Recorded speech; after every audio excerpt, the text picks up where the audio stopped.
بسم الله الرحمن الرحيم.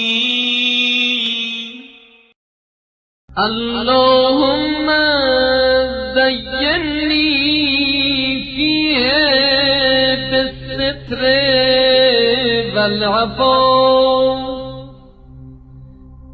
واسترني فيه بلباس الخنوع والكفاف،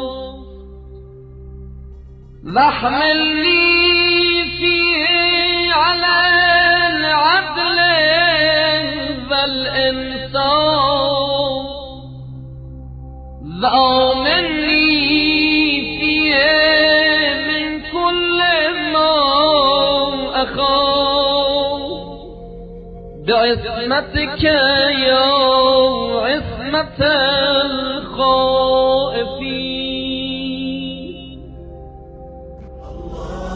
اللهم صل وسلم وزد